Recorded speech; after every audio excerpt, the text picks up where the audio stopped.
Sosiologi bahasa merupakan hubungan antara bahasa dengan masyarakatnya secara semula jadi. Bahasa yang mempengaruhi struktur sosial dan masyarakat dan hanya fokus pada kesan bahasa kepada masyarakat. Berbeza dengan sosiolinguistik yang hanya fokus pada kesan masyarakat kepada bahasa. Bahagian sosiologi bahasa dapat dipecahkan kepada 4, iaitu bersifat deskriptif. Pada peringkat ini berlaku pemilihan bahasa. Contohnya, orang Melayu akan bercakap bahasa Iban dalam keadaan yang tidak formal. Singapura pula mempunyai 4 bahasa rasmi, iaitu bahasa Melayu, bahasa Cina, India dan Inggeris. Kedua, bahasa bersifat naratif, iaitu untuk menjadikan bahasa yang betul. Contohnya, kita menulisnya perkataan sikit dan pilih, tapi hakikatnya kita membacanya sikit dan pilih. Bahasa itu ada keselarasan penggunaan bahasa atau tata bahasanya. Ada juga larasnya seperti laras persidangan, laras undang-undang dan laras perubatan. Ketiga, bahasa bersifat dinamik. Itu bahasa tidak terdiam, kalau tidak bahasa itu akan mati. Berlaku perubahan pada bahasa. Contohnya, handphone ialah telefon bimbit, manakala smartphone pula adalah telefon pintar. Ada organisasi sosial yang menguruskan bahasa seperti Dewan Bahasa dan Pustaka. Akhir sekali, bahasa bersifat gunaan, iaitu bina bahasa ragam untuk penuhi keperluan semasa. Contohnya, Indonesia memanggil telefon genggam. Penyebaran atau pengajaran bahasa baru kepada masyarakat seperti pengajaran di sekolah dan juga teks serta media massa seperti RTM, iaitu media penyampaian bahasa yang betul.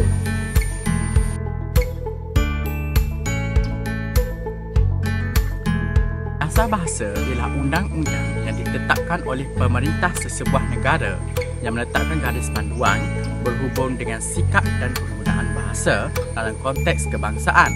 Komponen dasar bahasa ialah satu penentuan bahasa kebangsaan, iaitu orang politik menentukan bila membentuknya sesuatu bahasa. Pertama, menempatkan kedudukan bahasa lain berdasarkan fungsi masing-masing. Tujuan dasar bahasa adalah untuk identiti negara, di mana setiap negara mesti ada bahasa rasminya. Kedua adalah penyatuan bahasa. Melayu digunakan untuk penyatuan semua kaum di Malaysia. Ketiga, alat keefisienan dan kemodenan seperti Singapura yang menggunakan bahasa Inggeris.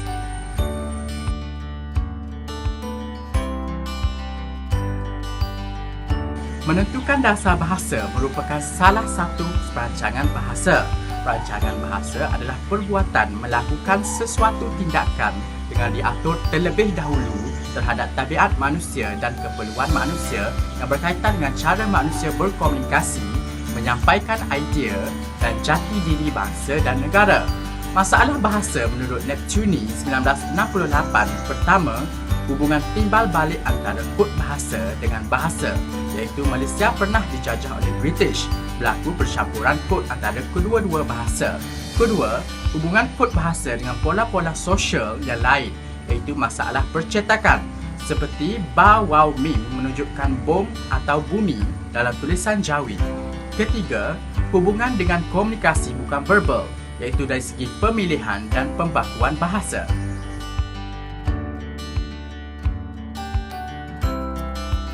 Perancangan korpus bahasa pula merujuk pada perubahan dalam bahasa itu sendiri yang melibatkan hal-hal seperti ortografi, iaitu pembakuan atau pemiawaian, termasuklah sistem ejaan dan tulisan dalam sesuatu bahasa. Pembinaan penggunaan kata baru yang difikirkan dan dipertimbangkan dengan teliti supaya bahasa itu dapat diperluaskan penggunaannya dari segi sumber-sumber kosakata dan penciptaan pembendaharaan kata, termasuklah pengubalan istilah, penyediaan kamus dan kesusasteraan. Asma Haji Omar 1985 mengatakan bahawa perancangan korpus bahasa tidak lain daripada pembinaan bahasa, kerana perancangan bahasa ini meliputi penciptaan istilah-istilah baharu, perubahan-perubahan yang dilakukan dalam sistem ejaan dan morfologi, pengambil-alihan sistem tulisan baru dan sebagainya. Perancangan korpus atau bahan melibatkan pembinaan ortografi yang menetapkan sistem ejaan rasmi bagi sesuatu bahasa.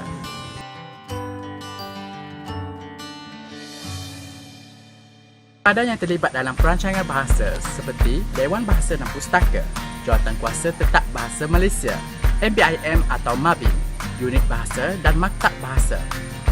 DBP atau Dewan Bahasa Pustaka ditubuh pada tahun 1956 di bawah Akta Parlimen. Memajukan dan memperkayakan bahasa kebangsaan, memajukan bakat kesusasteraan terutama dalam bahasa kebangsaan menerbit buku risalah dalam bahasa kebangsaan, menyusun, menerbit kamus dalam bahasa kebangsaan. Kedua, Jawatan Kuasa Tetap Bahasa Malaysia tubuh pada 1972. Ketua pengarahnya adalah Ketua Pengarah DBP sebagai selaku ketuanya. Ahli sains sastra linguistik dari unit tempatan menentu arah setia pembentukan istilah dan ejaan, hasilkan pedoman ejaan dan pedoman umum, penciptaan istilah. Ketiga, MBIM atau MABIM ditubuhkan pada tahun 1972 untuk mewujudkan sistem ejaan bersama Malaysia dan Indonesia. Pada tahun 1979, Brunei telah sertai MABIM. Pada tahun 1985, Singapura masuk sebagai pemerhati. Peranan mengantarabangsakan bahasa Melayu.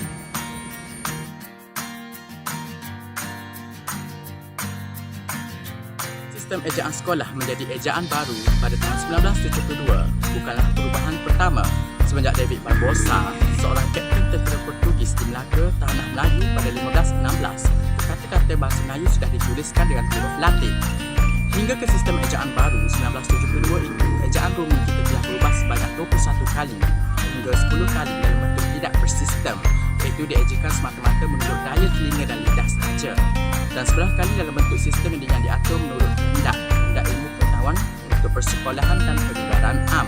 Sistem ejaan Romi awal seperti Antonio Pigafetta 1519 hingga 1521 dan Cornelius de Houtman 1596 hingga 1598 lahir satu sistem ejaan baru, iaitu ejaan antara Romi dan Latin, hasil dari usaha kedua jawatan kuasa penitia ejaan tadi. Sistem ejaan BAN itu dikenal dengan nama ejaan Melindo, iaitu antara Melayu dan Indonesia, dengan gagasan ejaan Melindo ini menggunakan 6 vokal, 3 difton dan 21 konsonan.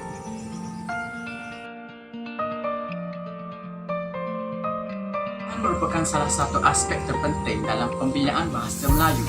Istilah serta perkataan baharu dicipta demi memperkayakan lagi kosakata bahasa Melayu.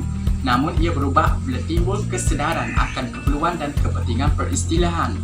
Maka Dewan Bahasa dan Pustaka DBP telah menggubal sebanyak mungkin istilah-istilah dalam pelbagai bidang dalam memenuhi keperluan penggunaannya pada bidang-bidang berkaitan. Dasar pembentukan istilah bentuk dari bahasa sendiri, pinjam dari bahasa serumpun dan pinjam dari bahasa asing.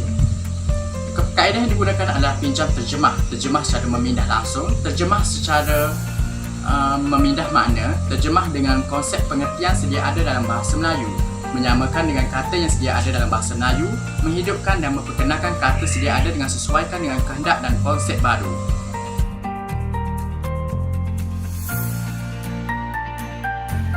Daftar bentuk-bentuk linguistik yang telah disosialisasikan yang disusun secara bersistem, yang dihimpun daripada kebiasaan-kebiasaan bahasa suatu masyarakat bahasa tertentu dan yang didokumentasikan oleh penyusun dengan cara yang sedemikian rupa sehingga pembaca memenuhi syarat memahami makna setiap bentuk terpisah dan diberi maklumat tentang fakta-fakta yang relevan yang ada kaitannya dengan jenis-jenis utama kamus, iaitu yang terutama sekali berhubungan dengan makna kamus atau lexical meaning.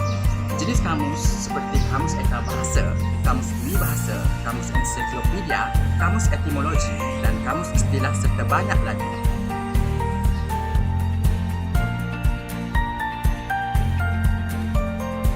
Bahasa terbahagi kepada dua bahagian, iaitu perancangan taraf dan perancangan korpus. Perancangan yang pertama memberikan taraf tertentu pada sesuatu bahasa, sementara perancangan jenis yang kedua membina bahasa tersebut menjadi bahasa yang kemas sistemnya supaya dapat memenuhi taraf yang diberikan kepadanya. Perancangan taraf bahasa Melayu melibatkan pemberian 3 taraf penting kepada bahasa Melayu. Masing-masing ialah taraf sebagai bahasa kebangsaan, bahasa rasmi dan bahasa pendidikan. Proses perancangan bahasa terbahagi pada 3 peringkat, iaitu peringkat membuat keputusan dasar, peringkat pelaksanaan dan peringkat penilaian. Pengekodan bermaksud proses bagi menghasilkan satu variasi bahasa standard yang sempurna dan seragam dari aspek-aspek tata bahasa, ejaan, makna dan sebutan untuk menghasilkan satu variasi bahasa yang lengkap dan sempurna, berkeupayaan memperketatkan semua gejala dalam masyarakat kita, setanding tarafnya dengan bahasa-bahasa lain, membolehkan penggunaan bahasa Melayu, memantapkan penggunaan bahasanya supaya sesuai dan setaraf dengan bahasa lain dan meletakkan taraf variasi bahasa yang dipilih iaitu bahasa Melayu yang baku dan standard.